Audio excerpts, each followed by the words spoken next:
What's going on, Brian, man? How you been? I've been doing good, Chad. How you been? Doing good, man. This is man. I think we're getting like episode 9 or 10 of the Roundabout Roundup. Been a couple of weeks since we've Yeah, had a meeting, and we're basically a bi-monthly podcast. Talk about what's going on in the great city of Hernando, Mississippi. yeah. And I mean, since we last met, we touched on it last time about the blinds fiasco in South Haven, and there's been some more controversy with that, but we won't get into that too much. But apparently, people need to quit buying beer and cigarettes.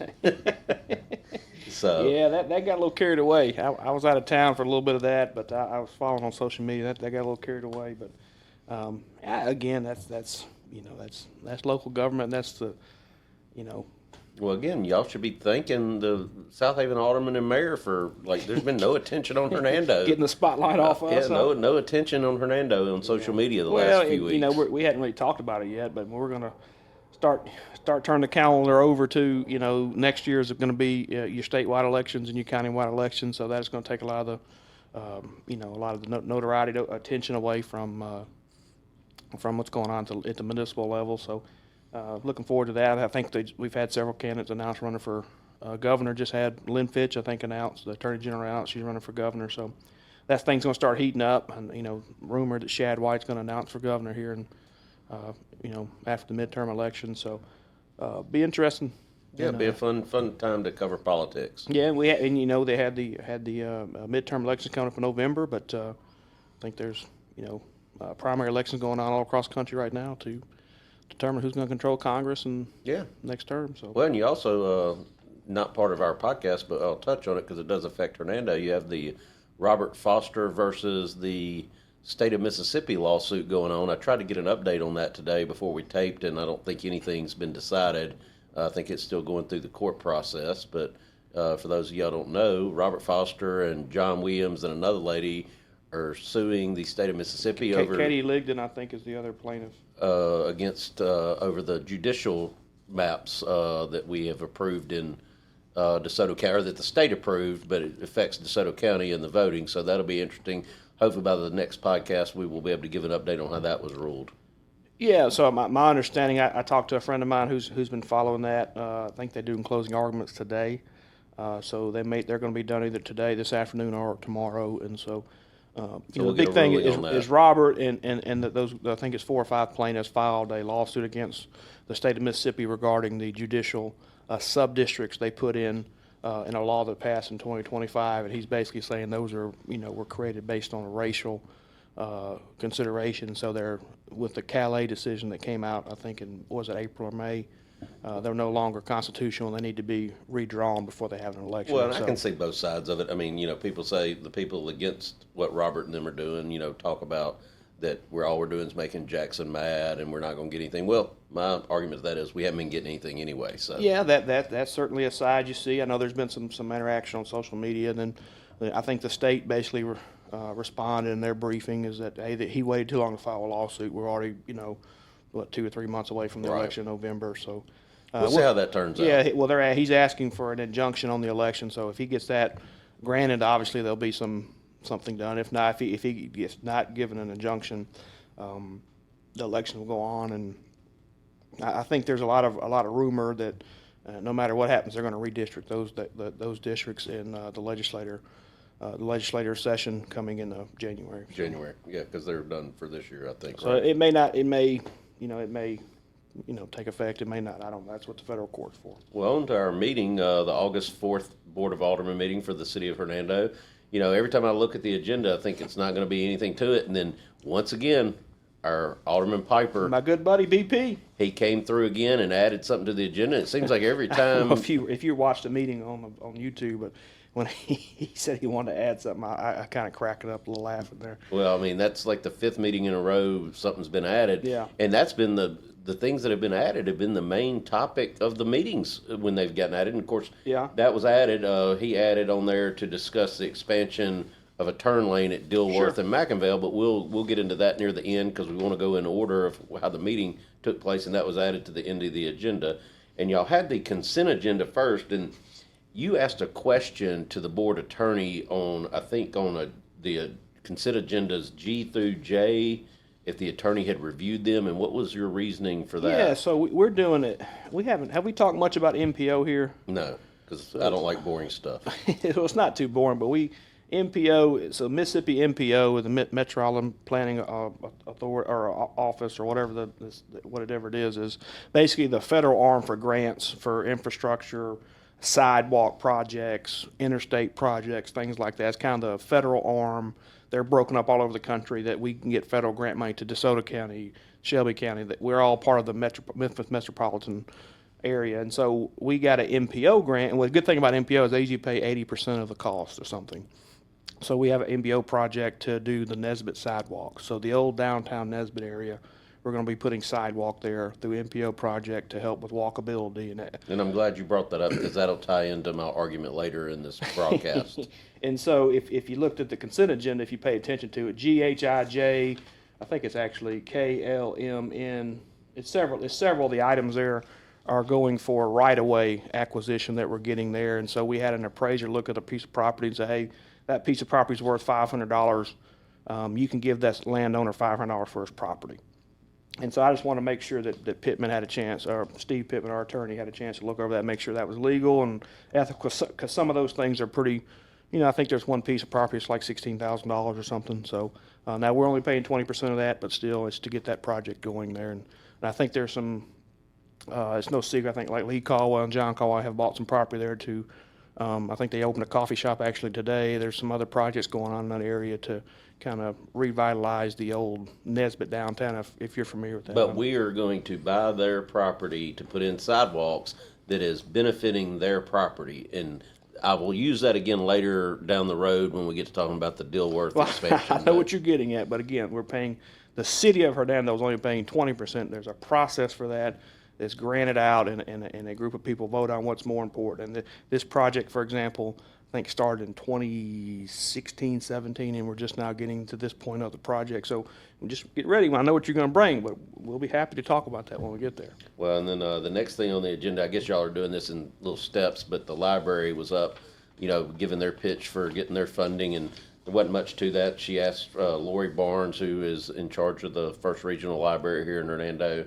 She stood up and spoke, and they asked for level funding of $165K from the city, basically staying put with what they've been getting in the past. Yeah, so I think as long as I've been on the Board of Alderman, that's what they've asked for and what we've given them. What we do is take a couple of our millage rate, which I think we'll talk about maybe a little later in the meeting, but they get it's not even a full mill's worth. I think this year going to be like $270,000. They get like a third of a mill, and that goes strictly to funding their library, and that runs their whole operation from the From the city and she standpoint. said, it's unbelievable the kind of stuff they do, the resources. I can't remember the number off the top of my head, how many books they checked out last year, and how many visitors. She kind of touched on that. I think it was like bit. 70,000 visitors went to the library last year. And then talked on the e-books and things like that, and how you can you can basically buy an e-book. They can have like 25 downloads or rentals of it, and then they have to re-up it if they want to keep that e-book on file. Yeah, it's like a hidden. The library system in Hernando, to have that here is kind of a hidden treasure. That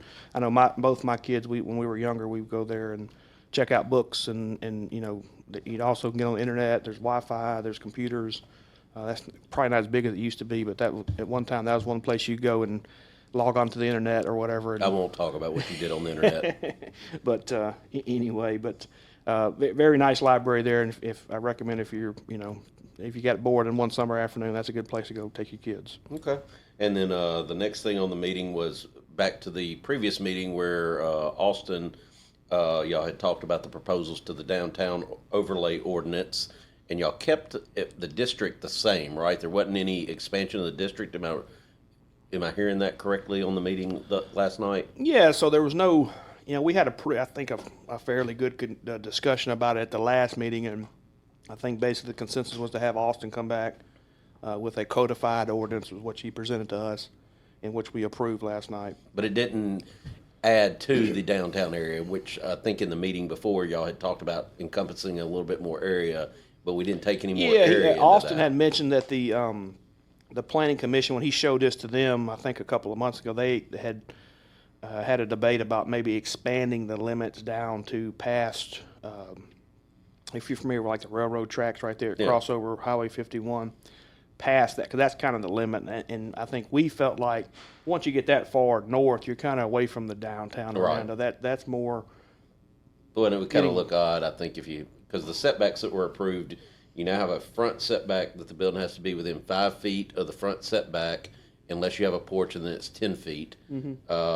Minimum building height of 20 feet, and that will all go into effect in 30 days. So basically, if you want to build a new building in Hernando at this point, you're going to have to... Not in Hernando, in the downtown overlay area. Excuse me. Yeah, the downtown overlay area. So in downtown Hernando, if you want to build a building, like let's use the property right there on the square on the corner across from Brantley Phillips Funeral Home, it would have to be 5 feet from the setback and at least 20 feet high for something to go there, which And you have to probably have would anyway. The parking requirements are waived and some. Right. I think it was good adjustments. Yeah, and I don't want to spoil the guy's project, but I think the first project we're going to see that's going to be built to these standards is going to be, I think the Flynn's are going to build a project where, I think at one time it was a car dealership and there was a Communicare building when I was younger, the glass building right there was that Center Street right there, they tore down by the water tower, they tore it down maybe about a year ago. Yeah. They're going to build a building there, Okay. I think pretty soon. So. Well, and again, I think it was all good stuff for And the Flynn's our are the downtown. family that owns the Velvet Cream or the Dip. So. Yeah.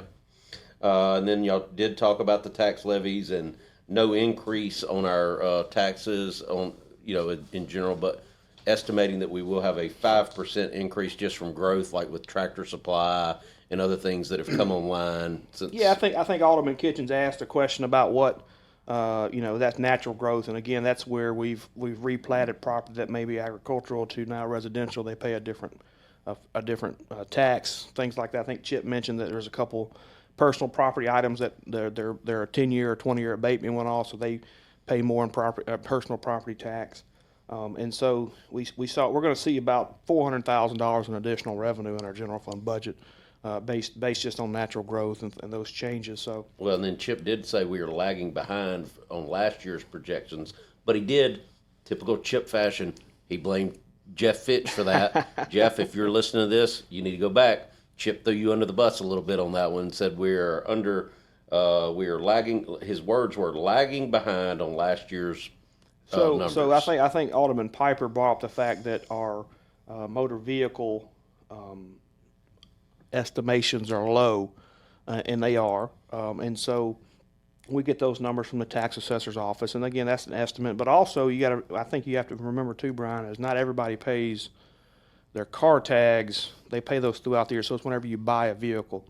So we may have a big chunk of money coming in before the end of the fiscal year. So right. We'll see how that is at the end of the year, if that trues up or not. I'll let Chip and Jeff fight that out. but I think it is lower than it should be, and it maybe he just missed the number of how many vehicles. Maybe some people sold vehicles this year, or maybe people are not buying as many vehicles because interest rates went up. All those factors play into these things. I've been tagging mine in Tunica. It's cheaper. Yeah, or that, that's notoriously that Mississippi car tags are way more than like Shelby County or whatever. Actually, I follow a gentleman named Jason Camp who's with Mississippi State Extension Office, and he does a lot of the Stennis Group and stuff. He does little videos about, hey, why is car tags in Mississippi more than X, Y, and Z, or why. He did one recently about why is your, he didn't say Mexican restaurant, but he said, why is your small town have 5 chicken places or whatever? And so it's same thing. I mean, Mississippi has the way they do some of their ad valorem taxes is why our motor vehicle tags are more expensive. But when you drive $1 million cars like you just $2,000 car tags, nothing for right. buying couch. Right. Yeah. Okay. We'll keep moving on that one. I mean, I need to car tag my golf cart my wife bought too. So you gotta get it street legal first. Yeah, and that'll be a little discussion. I'm talk to Chief Ellis about making sure. It's gonna be. You ride down the road? Yeah, it'll be that was talked about in this meeting, and so we will get to that in just a few minutes as well about golf carts and things like that. But the next thing on the agenda was a utility fund budget discussion, and I'm gonna lean on you a little bit because I got lost a little bit, but. The mayor said we added. I asked him. I said, "Are we going to talk to you about the budget?" No. So I threw my paper down. And I got to pick it back up. Well, I mean, he just said we added a checks and balances to the utility fund, and that only 2 people can sign off on spending now, and that raised my question of how many people before this could have signed off on money being spent. Do we know the answer to that? Because now he's saying only 2 people can, but that made me think that there was multiple people that could do it before. So I think we need to start here. So obviously, I don't think, when we started doing was it before the utility fiasco or was it That's after? about the time. Okay. So in January, we were notified that we had a projected budget deficit in our utility fund, which means the mayor, I'll just say the executive staff, when they created the budget, they had put some revenues in that necessarily wasn't going to be realized. There was more expenses than maybe what was put in the budget. So we were looking at, like, I think at the time it was $2.6 million. It turned out to be more like 1.9. Went through that whole fiasco. We made some changes in our water rates, the accrual rates, blah, blah, blah. Won't get into all that. But we did a forensic audit. We hired a company to do a forensic audit. And is that back? And so actually 2 days ago, my understanding is the group that done the forensic audit did a closing session with Stephen Hodges, who is our public works director, who's been there on the job about 65 days now. Right. And been thrown to the wolves, by the way, because he's been in front of y'all at the board meeting several times since he's been employed. Ed and some other people at City Hall. And so I think they give them a list of recommendations to look at some policy adjustments. I think what Stephen said was, prior to him coming in and making some changes, basically, the guy riding on the truck doing a job, I need this particular part. He goes to Complete Home Store and gets it and goes back and does his job. Okay, there was not a whole lot of accountability. Right. Okay. So what I think the policy they've implemented, from the way I understand what Stephen explained to me, is now, before that guy can go to Complete Home Store, he's got to call And get approval. the supervisor. I think there's 2 or 3 people in a supervisory role that can sign off on basically a purchase order. And so there's a check and balances to make sure, do you really actually need that part, or could you do something cheaper with this part? Right. So it's a mechanism to Well, protect the taxpayers. And you said his name is Ed, the guy that's now... No, Stephen Hodges is our new public works director. Okay, well, and he's the one that's been standing up at the meetings. I didn't know his name. Yes. And he seems to be trying to right the ship, from what I can understand. Yeah. I mean, he seems to be trying to really right the ship. He talked about the budget for next year some. He said, in there, I think we're looking to get a garbage truck, a boring machine, and maybe another brush truck that the city needs.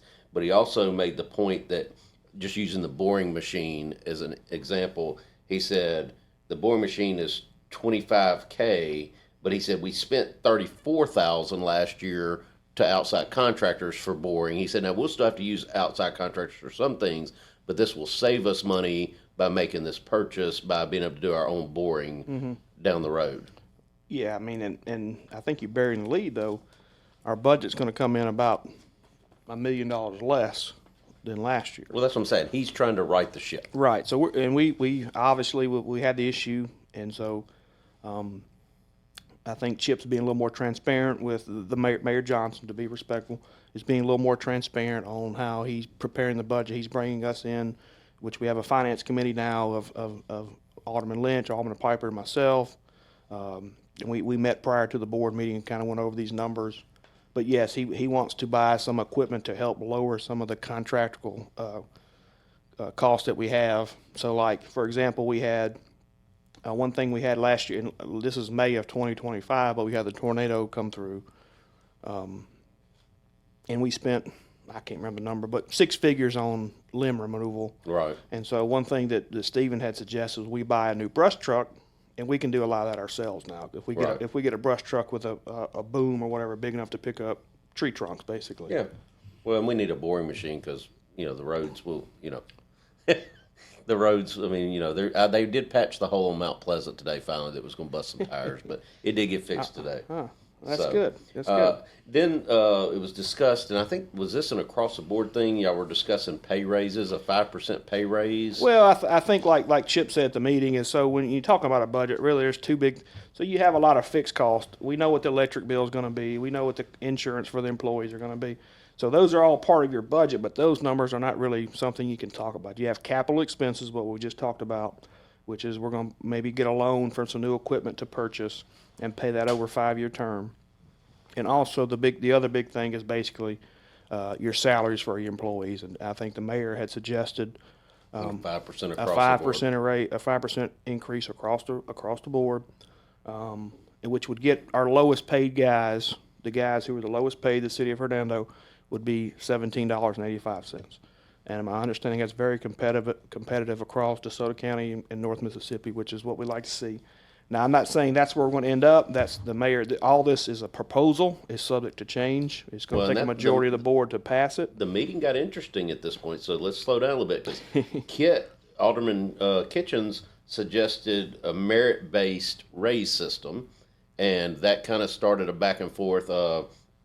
Andrew kind of chimed in and said, no one does that anywhere in the county, and said that could create a problem. And his example of that was, let's say I'm in charge and you're my employee, Chad, and because I like you, I give you a good merit and say, yeah, Chad deserves a raise, and that could cause issues with other people that are doing good in the department that don't get put up for a raise. So that was kind of an interesting back and forth discussing that, in my opinion, of how you do about it, because normal businesses operate on a merit-based system, but when you're talking about a city government, I can see the benefits of that, but I can also see where Alderman Miller was coming from, of creating a slippery slope.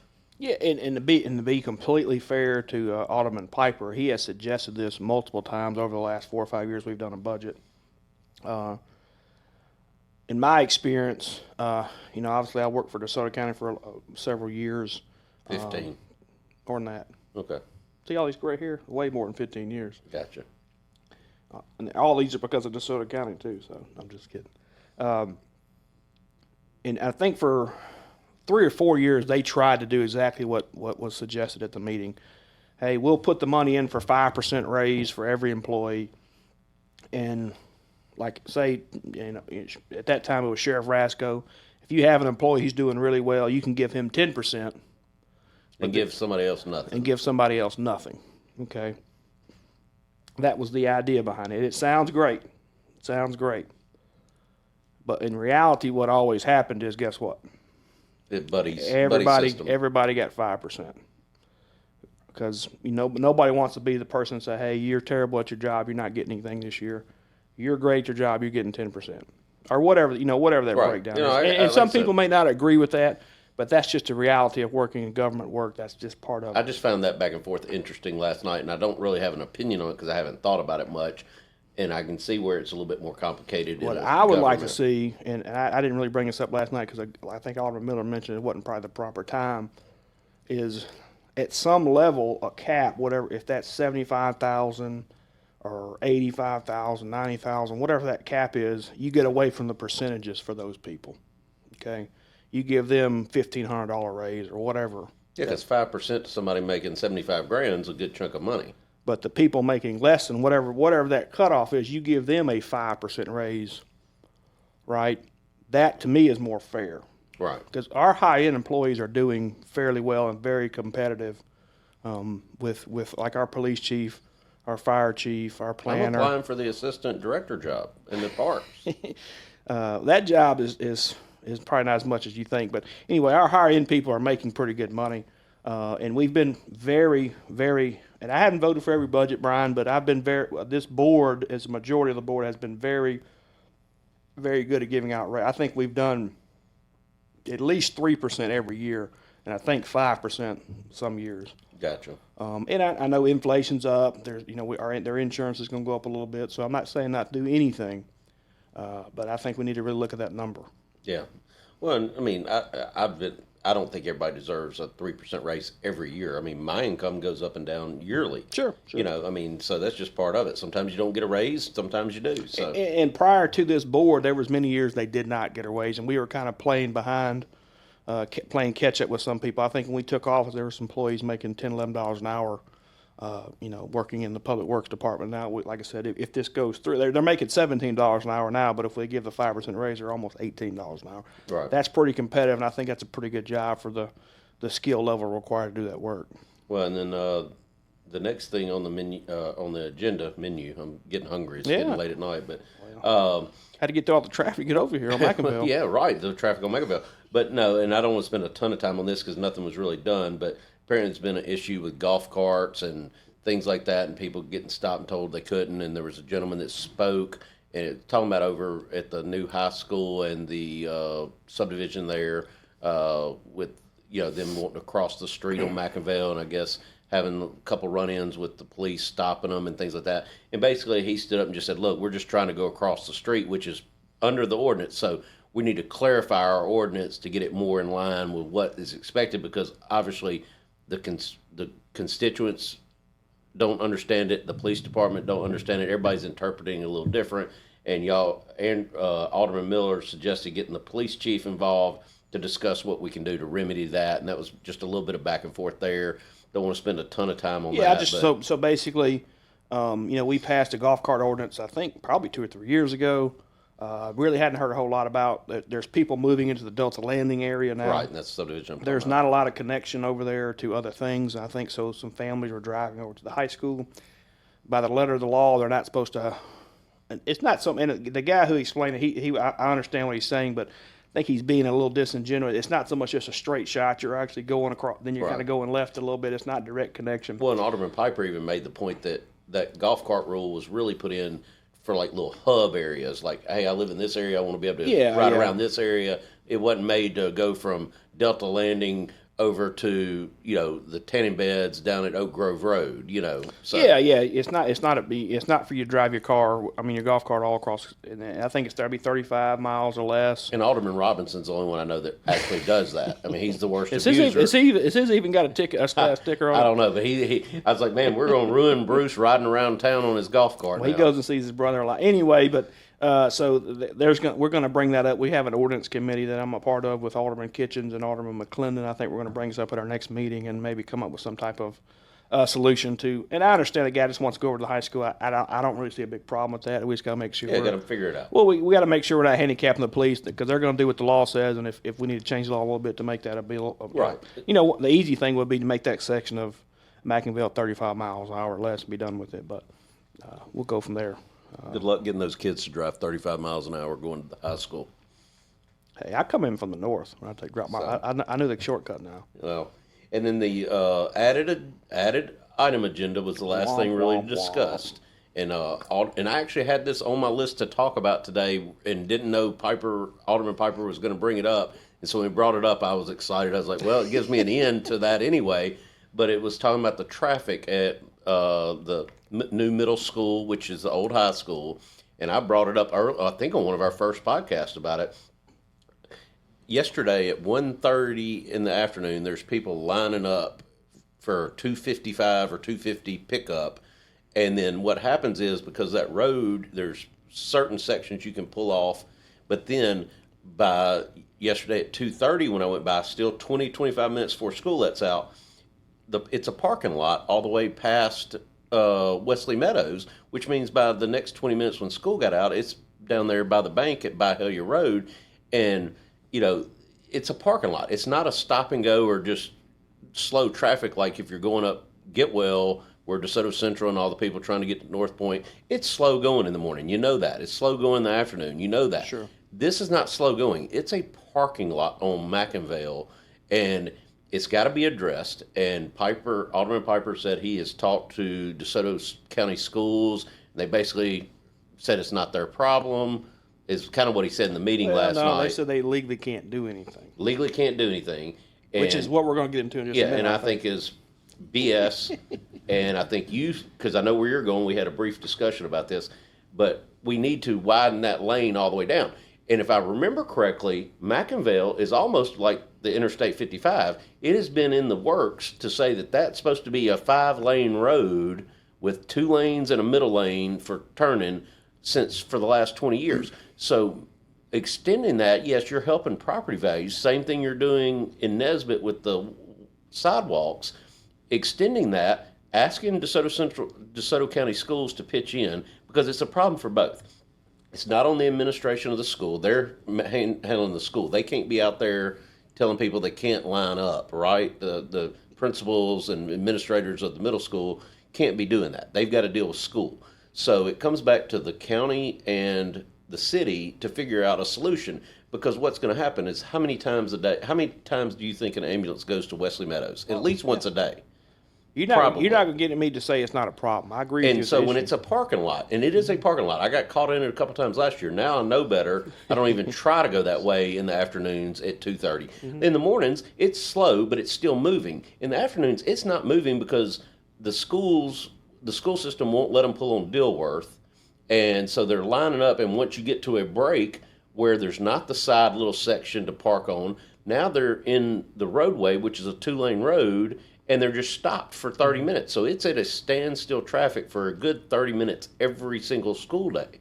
And that's an issue we've got to figure out a solution to, and saying we can't do anything is where I have a problem. Well, so I guess let's explain the problem. So DeSoto County, especially the Hernando School Zone, restructured the schools. So Hernando High School became Hernando Middle School. The old Hernando Middle School, where I went to middle school at, became Hernando Intermediate School, which is basically what Oak Grove used to be. So now you have 2 schools with a heavy car rider line, is what I think they still call it that. And what you have is your grandmothers, stay-at-home moms, or whatever, getting in line to pick up their kids. I think I don't mind sharing this. I think you texted me today and said, "Hey, it's 1:30 in the afternoon. There's already people in the turn lane in front of Compel Church waiting to pick up their kids." It's crazy. An hour and a half before school gets And so out. that just backs up. As we get closer to the dismissal time, it gets more and more and more cars. I think the chief of police said, "Hey, we don't let them line up till 2:30. If they're if they're in that turning lane, they're okay. But if they're obstructing the main 2 lanes of traffic right there, where like Dan James lives, Which happens every day. They tell them to move." That's what he said. I don't know any different. I don't drive through there as much as probably as you do on your way home. I know you're a realtor. You get off at like 12:30 every day, so you get to go through there. But anyway, Usually it's my 2:30 lunch break because I've been so busy. but there is an issue. So we know there's an issue. So the what do we do to correct the issue? Then we get into, as Andrew Miller said, I think Ben's suggestion was to basically, I'm assuming what he's talking about doing is purchasing all those right-of-ways through there and building a turn lane all the way from the school to Basically, by Hellia. the bank. Yeah. Purchase all those right-of-ways and put in a turn lane in there. Which would actually go into the whole expanding the road where there's 2 lanes each way and a turn lane, which is eventually going to happen anyway. It's been in the long-term plan for 20 years. So we're not benefiting the property owner. We're benefiting a city problem. And that's the number one function of government, in my opinion, is to take care of safety issues. Remind me, Brian, but I think with a church, on I guess that would be I guess that's the east side. And then on the bank side, they've done some improvements there as they were built. Right. So basically, it's Wesley Meadows south to the school. Correct. Well, until Compel Church put in there. Right. You got about 3 or 4 little sections there. And the city, I think, with some encouragement from Alderman Piper, did some improvements right there at the Dilworth and McIngvale last year. If you remember, they cleared those trees off. So we're talking about, I don't know how far that is, but I think Alderman Miller had a pretty good discussion. You know, he's always passionate about what he says, and he does make a very good point that when that's kind of a slippery slope, you start improving private property. But we are doing the same thing in Nesbitt with the sidewalks. Well, that's an MPO project, so we can certainly go down that road and apply for MPO project. And by the time my kids graduate college, we may have some funding to correct that. I'm taking the funding part out of it. We got to figure that out. I know you're taking the fund, but that's what we got to have to do it. It costs money to do it. And I think the DeSoto County schools and the city, or I haven't spoken to Alderman Piper, but I think Alderman Piper indicated at the board meeting that he did. His interaction with the DeSoto County schools is they're not going to give us anything because they're saying exactly what I'm saying. The legalities of it, they can't do anything. Well, but then you can disagree with that, but that's what they said. You can put the logistics back on them. You don't want to help? Pave where the band used to practice for the high school. Pave that and let them all park there. Yeah. I mean, or work out something. Baseball field. Old baseball field. All that, could be paved. get them off the street. Because, yeah, Andrew Miller and Natalie Lynch, Alderman Lynch, brought up Oak Grove Road. Mm-hmm. The difference is, because Oak Grove Road is a problem too, but you can still get down Oak Grove Road both directions. You have to kind of weave and zig and zag a little bit. But McIngvale, you can't get down. And it goes back to my point of Wesley Meadows. There's an ambulance that goes there almost every day, if not multiple times a day. What happens at 2 o'clock in the afternoon when the ambulance can't get there because McIngvale is a standstill parking lot? I mean, it's something we have to figure out. We can't just say we can't do it. We've got to figure out a solution.